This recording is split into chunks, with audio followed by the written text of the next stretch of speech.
الرحمن الرحيم الحمد لله الذي اختص قوما لمحبته وأقام قوما لخدمته والصلاة والسلام على أشرف الأنبياء والمرسلين سيدنا ومولانا محمد الأمين وعلى آله وأصحابه أجمعين أما بعد فهذه ورقات قليلة تحتوي على معاني جزيلة ومناقبها عزيزة للعارف الرباني والعالم الصمداني أبي البدلي الذي يتبعه التالي ويرجع إليه الوالي شيخ الطريقة السمانية في المنطقة البنجارية الشيخ محمد زيني بن عبد الغني وسميناها بوية المحبين ونسأل الله الكريم المنان ونتوسل بنبيه سيد ولد عدنان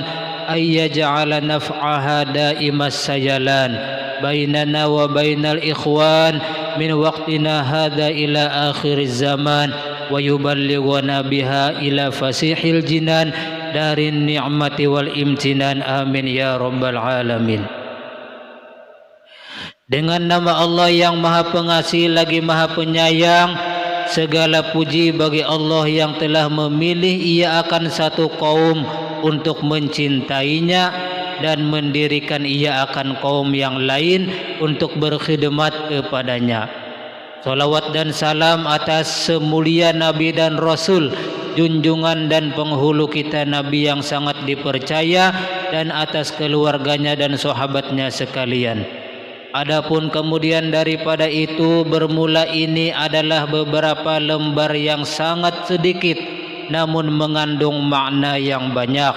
Ia adalah sebuah manaqib yang sangat mulia bagi seorang arif Rabbani dan alim somadani Abil Badali, yang menjadi ikutan bagi orang yang di belakangnya dan tempat kembali bagi orang yang terlewatinya. Syekhut Thariqah Samaniyah di negeri Banjar, yaitu Syekh Muhammad Zaini bin Abdul Ghani radhiyallahu anhu. Dan kami beri nama beberapa lembaran ini dengan nama Bughyatul Muhibbin, yakni suatu yang sangat digemari oleh para pecinta. Dan kita memohon kepada Allah yang amat pemurah lagi amat memberi karunia, dan juga kita bertawassul dengan Nabi Muhammad SAW agar menjadikan manfaatnya terus mengalir di antara kita dan di antara saudara-saudara kita dari sekarang hingga akhir zaman, dan mengumpulkan akan kita semua ke dalam surga yang luas tempat segala nikmat dan kesenangan. Amin ya rabbal alamin.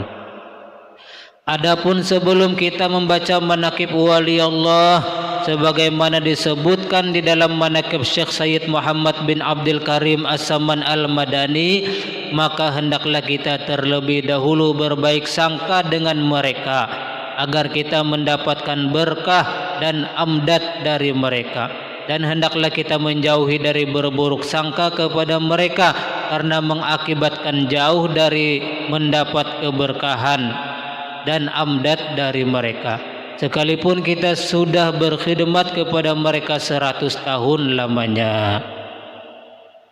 Bermula nasabnya radhiyallahu anhu dari pihak ayahnya adalah Abdul Ghani bin Abdul Manaf bin Muhammad Saman bin Muhammad Sa'ad bin Abdullah bin Al-Alim Al-Allamah Mufti Muhammad Khalid bin Al-Alim Al-Allamah Khalifah Hasanuddin bin Maulana Syekh Muhammad Arsyad Al-Banjari.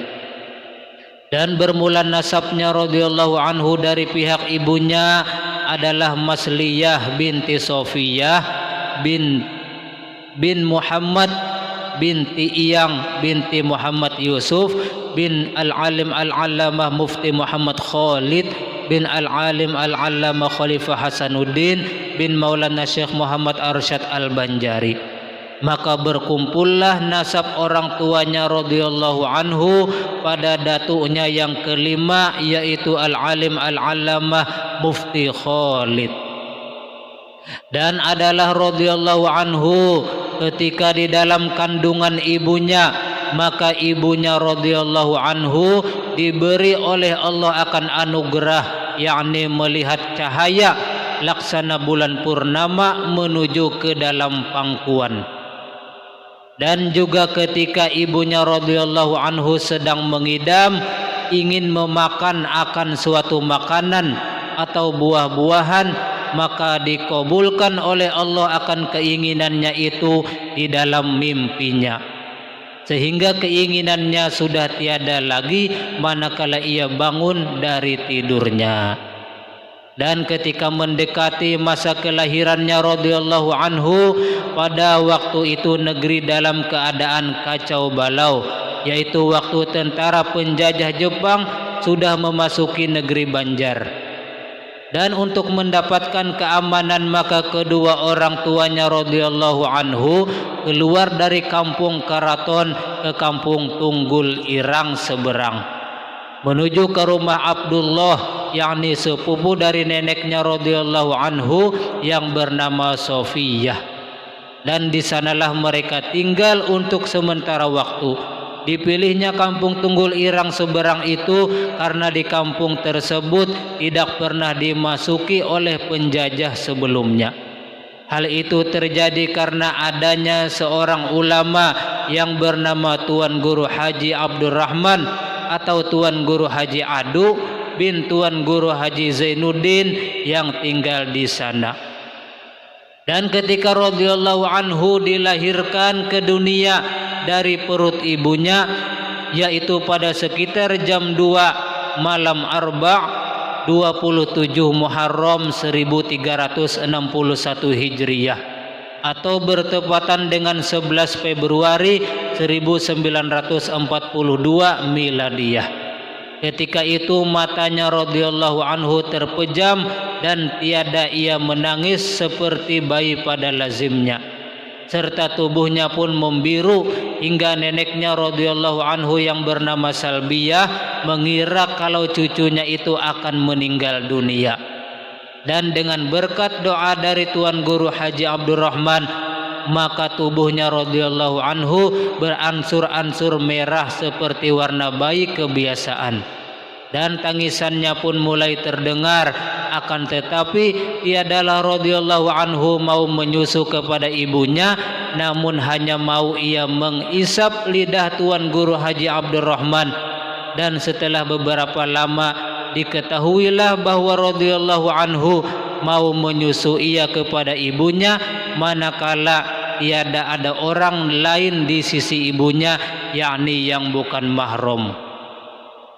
Dan adalah namanya radhiyallahu anhu ketika masa kecilnya, yaitu Kusyairi, kemudian diganti oleh orang tuanya radhiyallahu anhu dengan Muhammad Zaini atas permintaannya radhiyallahu anhu sendiri, karena mengikuti nama seorang ulama besar, yaitu Tuan Guru Haji Ahmad Zaini bin Tuan Guru Haji Abdurrahman Tunggul Irang. Ya Rabbi warham li Syekhina Abil Badali wa suba fi qabrihi rahmah wan ni'ami bijahihi Rabbana hasil maqasidana waqtim bi khatimatil husna ma'as salami wa sholli ya Rabbana ala nabiyil hashimi wal ali wa sahbi wal atba'i kullihimi.